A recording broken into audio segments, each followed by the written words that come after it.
আসসালামু আলাইকুম, আমি সামিয়া।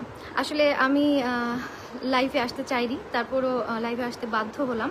ঠিক আছে, আজকে হচ্ছে আর্থিক সচিবের কিছু বিষয় ক্লিয়ার করি, যেহেতু আজকে সময় টিভিতে এবং হচ্ছে বাংলাদেশ প্রতিদিনে ওর কিছু কথা, ওর কিছু সাক্ষাৎকার সামনে এসেছে, তো আমি সেগুলো একটু ক্লিয়ার করি। ঠিক আছে, ও হচ্ছে মেইনলি যে কারণটা দেখিয়েছে যে জমি নিয়ে বিরোধ। ঠিক আছে, আমার মায়ের সাথে নাকি আমার মামার জমি নিয়ে বিরোধ, এবং হচ্ছে সেখান থেকে নাকি কেস পর্যন্ত হয়েছে, মানে মামলা পর্যন্ত হয়েছে। ঠিক আছে, তো এই কথাটা যখন সে বলেছে তখন মামলার তো একটা প্রুফ থাকে, তাই না? তো সেই প্রুফটা তাকে দেখাতে বলেন। ঠিক আছে, সে সম্পূর্ণভাবে এই কথাটা মিথ্যা কথা বলেছে। হ্যাঁ, আর এটা যে মিথ্যা কথা বলেছে আমি সেটার প্রুফ আপনাদেরকে দিচ্ছি, এবং আমার নানার সাথে আমি কথা বলেছিলাম আজকে, আর আমার নানার কল রেকর্ডটা আপনাদেরকে একটু শোনাই। ঠিক আছে, দেখেন। একটা কথা বলো তো। হ্যালো, তুমি হচ্ছে নানি বাসায়, তাই তো? একটু সাইডে যেতে পারবা? একটু সাইডে গিয়ে কথা বলবেন, সবার সামনে বললো না। ঠিক আছে, আপনারা কি শুনতে পাচ্ছেন? একটু শুনতে পারলে জানাবেন। না, তুমি তো এখনো বেঁচে আছো, তাই না? তো তোমার সাথে বা তোমার ছেলেদের সাথে আমাদের, মানে আমার মায়ের জমি জায়গা নিয়ে কি কোনো বিরোধ বা কোনো মামলা এগুলো আছে?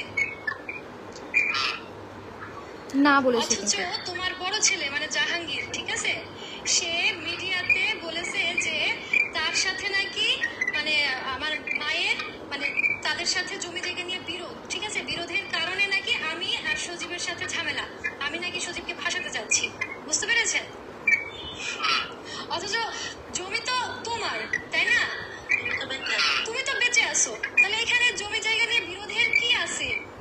আর পারিবারিক ভাবে তোমাদের একটা মামলা আছে, সেটা তোমাদের সাথে তোমার কাদের যেন ওটা অন্য লোকের মামলা, তাই না? তো সেটার সাথে তো আমার মা জড়িত না।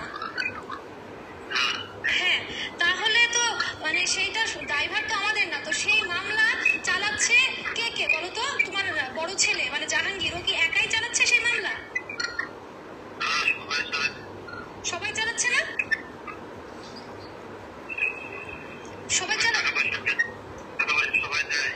সবাই দেয় টাকা পয়সা। হ্যাঁ, তাহলে আমার বড় মামাও টাকা দেয়, আমার হচ্ছে মেজো মামাও টাকা দেয়, আমার ছোট মামাও টাকা দেয়, আমার মাও টাকা দেয়, তুমিও টাকা দাও, তাই না? হ্যাঁ, তো এই যে এই কথাটা তোমার বড় ছেলে কি বলেছে জানো না? তোমার বড় ছেলে বলেছে যে সে নাকি একা টাকা দিয়ে মামলা চালায়, আমার মা নাকি টাকা পয়সা দিতে চায় না। ঠিক আছে, আমার মা নাকি তোমাদের কাছে অনেক কিছু চায়, বুঝছো না? তোমার বড় ছেলে মিডিয়াতে এই কথা বলেছে যে বলেছে তার মা তাদের কাছে অনেক কিছু চাই। তো না, যাই হোক, আপনারা বুঝতে পারছেন যে আমার নানা কিন্তু সবকিছুই অস্বীকার করেছে।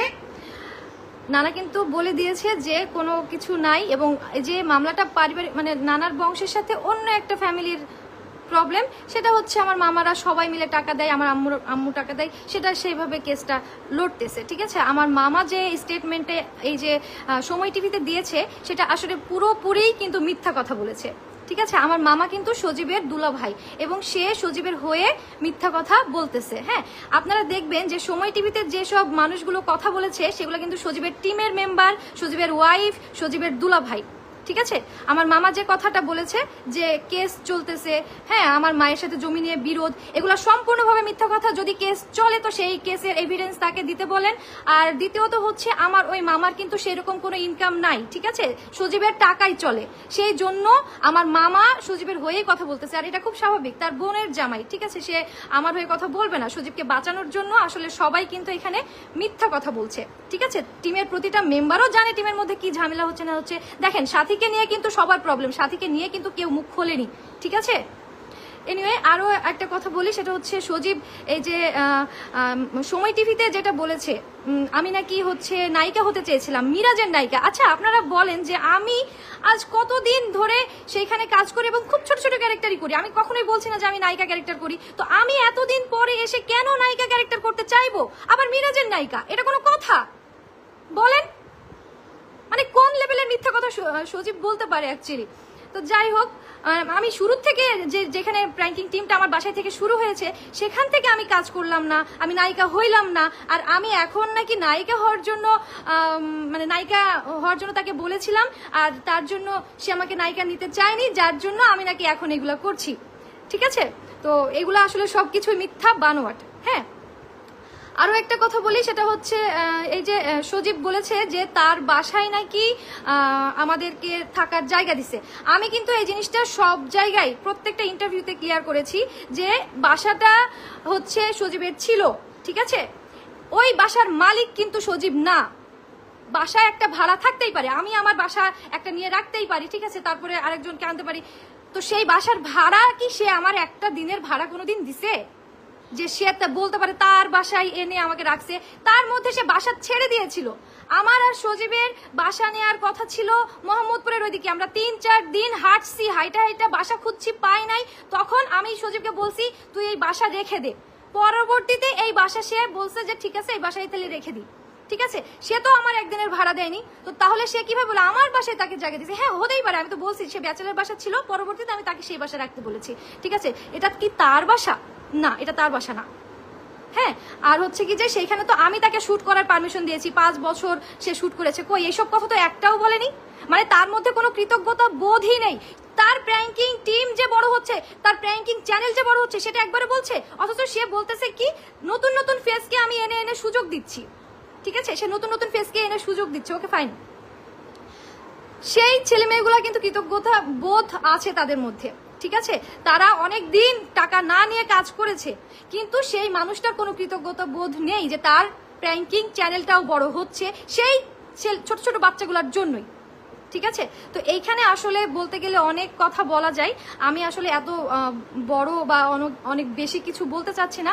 তো যে এলিগেন্সগুলো এনেছে সেই এলিগেন্সগুলো সম্পর্কে আমি তুলে ধরলাম। ঠিক আছে, এখানে বাসা নিয়ে কথা বলেছে, আমি বাসার কথা তুলে ধরলাম। এখানে বলেছে আমি নায়িকা হওয়ার জন্য কাজ করতে চেয়েছি, নায়িকা নেয়নি, সেই জন্য হচ্ছে কি যে আমি এইভাবে বলতেছি, এটা সম্পূর্ণভাবে মিথ্যা কথা। মিডিয়াতে কাজ করার কোনো ইচ্ছাই আমার নাই সেভাবে। ঠিক আছে, আমি কখনোই চাইনি, শুধুমাত্র আমার বাসায় শুট হতো, যার কারণে হচ্ছে আমি টুকটাক কাজ করতাম। আর আমি কোনোদিন নিজের থেকে সজীবকে বলিনি যে হচ্ছে কি যে আমাকে কাজে নেই, আমি কোনোদিনই বলিনি। ঠিক আছে, আমি চাইলে বাইরে কাজ করতে পারতাম, কিন্তু আমি চাইনি এবং আমি করতে চাইনি। সজীব নিজে আমাকে বলছে যে শোভা টুকটাক কাজ করিস, ঠিক আছে, এটা হচ্ছে যখন অনেক বয়স হয়ে যাবে তখন এটা কাজে লাগবে।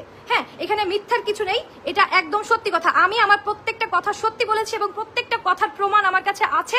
আমি সেই সব প্রমাণ আপনাদেরকে দিতে পারি এবং আমি অলরেডি দিয়েছি, প্রত্যেকটা মিডিয়ার কাছেও দিয়েছি। আমি জানি না মিডিয়াগুলো কেন শো করছে না, তবে সময় মতো শো করে দিবে। ঠিক আছে, প্রত্যেকটা প্রমাণই সামনে আসবে। সে যে নোংরা ক্যারেক্টারের মানুষ, সেই নোংরা ক্যারেক্টারটা তার কিন্তু প্রকাশ পাবেই। হ্যাঁ, আজ হোক কাল হোক প্রকাশ পাবেই। আমি হার মানা মেয়ে না।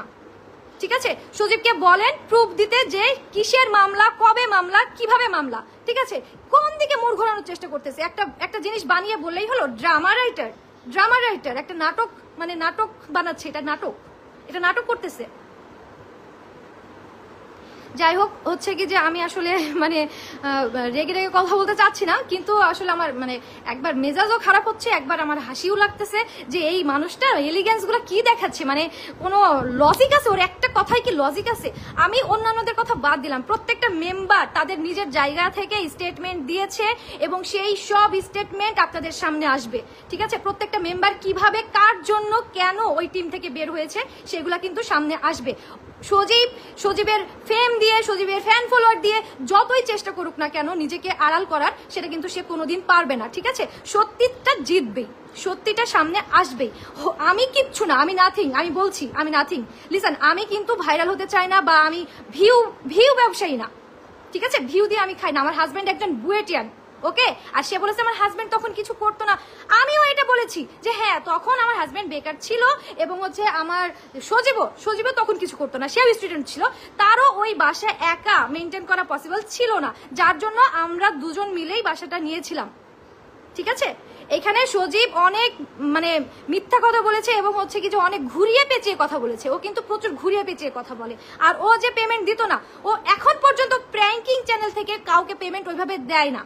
হ্যাঁ, সেই সব প্রমাণ, সেই সব টিম মেম্বারদেরও কথা আমার কাছে আছে।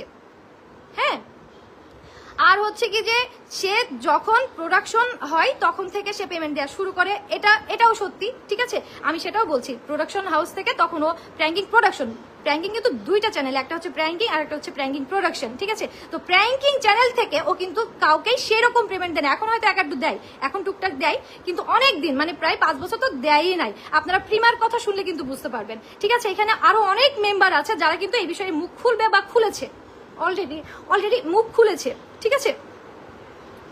তো যাই হোক, আমি একটা জিনিস বলতে চাই, মোর যেদিকেই ঘোরানোর চেষ্টা করা হোক না কেন সত্যিটা জিতবে, ঠিক আছে, আমি বলছি সত্যিটা জিতবে। এনিওয়ে সবাই ভালো থাকবেন। আমি আসলে জীবনের ফার্স্ট টাইম হয়তো বা আমার ফেসবুক থেকে লাইভ হলাম, হ্যাঁ, আমি কি বলবো,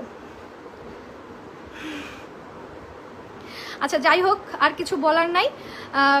আমার অভিযোগ একটাও মিথ্যা না, ঠিক আছে। আর হ্যাঁ, যাদেরকে তিনি এআই বোঝানোর চেষ্টা করছেন, যাদেরকে ফেক বোঝানোর চেষ্টা করছেন, তারা প্লিজ অফ যাও, ঠিক আছে। এআই দিয়ে না সব কিছু হয় না, ঠিক আছে। তোমার মুখোশ আমি খুলে দিতে পারি, আমি পারি সেই সব কিছু একদম এই যে ফেসবুকে লাইভে দেখাই দিতে বা ছেড়ে দিতে, ঠিক আছে। আমি সেটা করছি না, আমারও একটা ব্যাপার আছে, আমি হচ্ছে কি যে চাইলেই যেটা পারি আমি সেটা করব না, কারণ আমারও একটা মানসিকতার ব্যাপার আছে। আমি তোমার একদম ডিটেলস কিছু আমি সবার সামনে শো করছি না, তোমরা হচ্ছে চিন্তা করো, ঠিক আছে, তোমরা চিন্তা করো। শোভা এমনি চিল্লাচ্ছে না, শোভা এমনি কথা বলছে না, শোভার কাছে যথেষ্ট এভিডেন্স আছে বলেই কিন্তু শোভা কথা বলছে। হ্যাঁ, আমার কিন্তু তোমাদের ফ্যান বেজ নেই, তোমাদের মতো ফ্যান বেজ, ফ্যান পাওয়ার, হ্যান ত্যান এসব নাই, ঠিক আছে। আমার কাছে সত্যটা আছে আর আমি সেটা দিয়েই লড়বো। ওকে, ভালো থাকবেন সবাই, আল্লাহ হাফেজ।